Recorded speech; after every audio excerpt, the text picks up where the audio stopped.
Viewers வணக்கம் and welcome to First Frame. எனக்கும் First Frameல உங்களுக்காகவே சினிமா பத்தின பல விஷயங்களோட நான் காத்திருக்கேன். அதெல்லாம் நீங்க என்ன தெரிஞ்சுக்கணும்னா நாம இப்ப நிகழ்ச்சிக்குள்ள போணும், வாங்க ஷோக்குள்ள போலாம். சிவகார்த்திகேயனுடைய படங்கள் எல்லாம் வரிசையா ரிலீஸ் ஆக காத்திருக்கு. அயலான் திரைப்படம் ஒரு பக்கம், இன்னொரு பக்கம் மாவீரன் அப்படின்ற திரைப்படமும் உருவாகிட்டு இருக்குன்றது தெரியும். வடன் அஸ்வினுடைய இயக்கத்துல அதித்தி சங்கர், சிவகார்த்திகேயன் மற்றும் பலருடைய நடிப்புல உருவாகி இருக்கிற இந்த திரைப்படத்துக்கான எக்ஸ்பெக்டேஷன் ரொம்ப அதிகமா இருக்கிறதுக்கான காரணமே அதித்தி சங்கருடைய இரண்டாவது திரைப்படம். அது மட்டும் இல்லாம சிவகார்த்திகேயனுக்கும் அதித்தி சங்கருக்கும் இருக்கக்கூடிய கெமிஸ்ட்ரி எப்படி ஒர்க் அவுட் ஆக போகுது அப்படின்னு பார்க்கிறதுக்காகவே ரசிகர்கள் ஒரு பக்கம் காத்திருக்காங்க.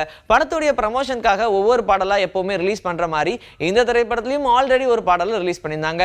இப்போ இரண்டாவது பாடலை நாங்க ரிலீஸ் பண்ண போறோம் அப்படின்றதுக்காக டேட் அனௌன்ஸ் பண்ற மாதிரி ஒரு மேக்கிங் வீடியோவை ரிலீஸ் பண்ணிருக்காங்க. 14th பாத்தீங்கன்னா வண்ணாரப்பேட்டையிலே அப்படின்ற ஒரு பாடலை ரிலீஸ் பண்றாங்களாம். இதற்கான மேக்கிங் வீடியோவா ஒரு சின்ன கிளிப்பிங்கும் ரிலீஸ் பண்ணிருக்காங்க. அது இப்போ இணையத்துல வைரலாகி வந்துட்டு இருக்கு. சுரேஷ் ஜியோடைய இயக்கத்துல எறும்பு அப்படின்ற திரைப்படம் கூடிய விரைவில் தியேட்டருக்கு ரிலீஸ் ஆக காத்திருக்கு. அருண் ராஜோடைய இசையில அருண் பாரதியோடைய லிரிக்ஸ்ல இப்போ உருவாகி இருக்கக்கூடிய ஒரு ஊர்ல அப்படின்ற பாடலை ரிலீஸ் பண்ணிருக்காங்க. ஆல்ரெடி பாத்தீங்கன்னா ஒவ்வொரு ட்ராக்ஸா ரிலீஸ் பண்றதுதான் படத்துடைய ப்ரமோஷனாவே இருக்கும். அந்த வரிசையில இப்போ இந்த ஒரு ஊர்ல அப்படின்ற ஒரு பாடலும் இந்த படத்துக்கான கியூரியாசிட்டியை ஏற்படுத்தியிருக்கு. மிஸ்கினுடைய அசிஸ்டன்ட் டைரக்டரான ஜேபியோடைய இயக்கத்துல இப்ப புதுசா ஒரு திரைப்படத்துக்கான பூஜையை போட்டிருக்காங்க. பிபி 180 தானியா ரவிச்சந்திரன், பாக்யராஜ், தமிழ், டேனியல் பாலாஜி, அருள்தாஸ் மற்றும் பலருடைய நடிப்புல உருவாகி இருக்கக்கூடிய இந்த திரைப்படமும் கூடிய விரைவில் உங்களை என்டர்டெயின் பண்றதுக்காக வருது அப்படின்ற மாதிரியான விஷயத்தை மட்டும் சொன்னது இல்லாம இந்த படத்துக்கான பூஜையும் போட்டிருக்காங்க.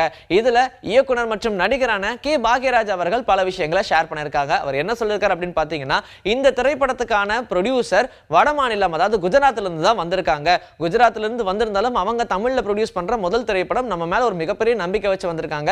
கண்டிப்பா அதை காப்பாற்றக்கூடிய ஆள் தான் ஜேபி அப்படின்ற மாதிரியும் சொல்லியிருக்காங்க. அது மட்டும் இல்லாம இந்த திரைப்படத்துடைய கதை கிட்டத்தட்ட 40 கதை எல்லாத்தையுமே ப்ரொடியூசர் கேட்டதுக்கு அப்புறமா தான் இந்த டைரக்டர் சொல்லக்கூடிய இந்த கதையை கேட்டு ஓகே பண்ணிருக்காரு. அந்த அளவுக்கு மெனக்கெட்டிருக்காரு இந்த ப்ரொடியூசர் அப்படின்னு சொல்லியிருக்காங்க.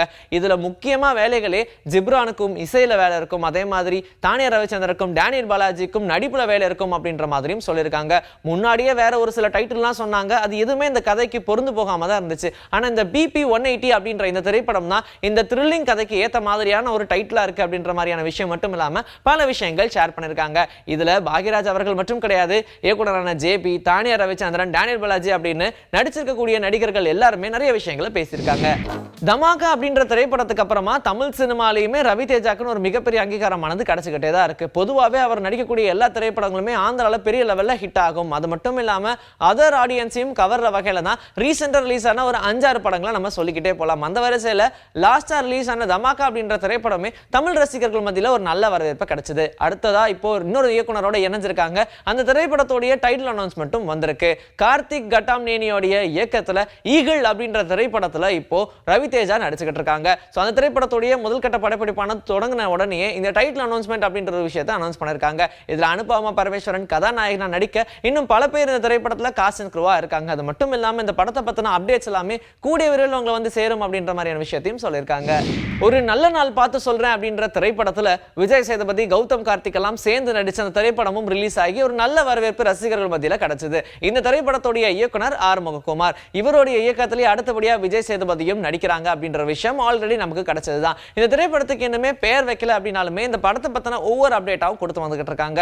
இந்த திரைப்படத்தை பத்தி முக்கியமான ஒரு விஷயம் நம்ம ஷேர் பண்ணோம்னா, இரண்டாவதா இவங்க கை கோர்க்கிறதுக்கு முன்னாடி ஆல்ரெடி அந்த ஹிட் திரைப்படத்தை விடவே மிகப்பெரிய ஹிட்டான திரைப்படமா கொடுக்கணும், அதனாலே ஒரு ஆக்ஷன் த்ரில்லர் அப்படின்னு எக்கச்சக்கமான விஷயங்கள் கலந்து ஒரு கமர்ஷியல் ஹிட் திரைப்படமா கொடுக்கணும் அப்படின்னு தான் ரெண்டு பேருமே கை கோர்த்திருக்காங்க. இந்த திரைப்படத்துல திவ்யா பிள்ளை தான் கதாநாயகியா நடிக்கிறாங்க. அடுத்தபடி அந்த திரைப்படத்தோடைய அப்டேட்டா என்ன கிடைச்சிருக்குன்னா, மலேசியால இதோடைய முதல் கட்ட படப்பிடிப்பு நடந்துருச்சு அப்படின்ற மாதிரியான ஒரு அப்டேட்டா கொடுத்திருக்காங்க. மலேசியால வடக்கு மேற்குல ஹிப்போ அப்படின்ற இடத்துல இந்த படத்தோடைய ஃபர்ஸ்ட் ஷூட்டிங் ஸ்கெட்யூல் ஆனது முடிஞ்சிருச்சு அப்படின்ற ஒரு விஷயத்தை வீடியோ அண்ட் போட்டோஸா இப்போ ரிலீஸ் பண்ணிருக்காங்க. அது எல்லாமே இணையத்துல வைரலாகியும் வந்துகிட்டு இருக்கு.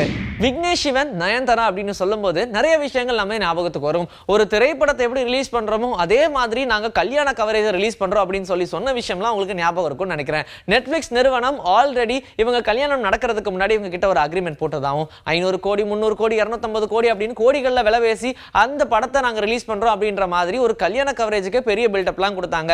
ஆனா அதுவும் வரும் சொல்லி ரசிகர்கள் எல்லாருமே காத்திருந்தாங்க.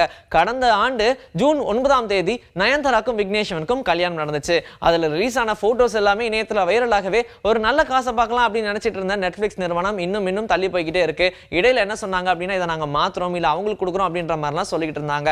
அதற்கப்புறம் கல்யாணம் நடந்த ஹன்சிகா போத்வானிக்கு அடுத்த நாளோ இல்ல அடுத்த வாரத்திலயோ ரிலீஸ் பண்ணக்கூடிய வீடியோவே கிடைச்சிருச்சு அப்படின்னும் போது கண்டிப்பா ஒரு வருஷம் கிட்டத்தட்ட கம்ப்ளீட் ஆயிருச்சு. அவங்களுடைய ஃபர்ஸ்ட் மேரேஜ் ஆனிவர்சரியுமே கொண்டாடிட்டாங்க. இன்னுமே ஏன் வீடியோவை ரிலீஸ் பண்ணல அப்படின்ற மாதிரி ரசிகர்களும் கொந்தளிச்சிருக்காங்களாம். என்ன காரணம் அப்படின்னா, நயன்தாராக்கு இப்ப அடுத்தடுத்ததா ஃபீமேல் சென்ட்ரிக் ஓரியன்டான திரைப்படத்துல நடிக்கணும் அப்படின்ற ஆர்வம் இருந்தாலுமே எந்த டைரக்டருமே அவங்கள அப்ரோச் பண்ண மாட்டாங்க அப்படின்ற ஒரு விஷயம் இருக்கு. காரணம் என்னன்னா, குழந்தை பிறந்துருச்சு, இதுக்கப்புறம் அவங்க ஃபேமிலி கமிட்மெண்ட்ல இருப்பாங்க, அதனால வர மாட்டாங்க அப்படின்னு நினைச்சுக்கிட்டு நிறைய பேர் அவங்கள அவாய்ட் பண்றத ஒரு பக்கம் சொன்னாலுமே, நீங்க படத்துல நடிங்க, நடிக்காம போங்க, ஆனா உங்களுக்கு கல்யாணம் நடந்துச்சு இல்லையா, அந்த வீடியோவை ரிலீஸ் பண்ணிட்டு போங்க அப்படின்னு சொல்லி நெட்டிசன்கள் இணையத்துல வைரல் ஆக்கி வந்துட்டு இருக்கக்கூடிய கமெண்ட்ஸும் இப்போ பறந்துகிட்டு இருக்கு.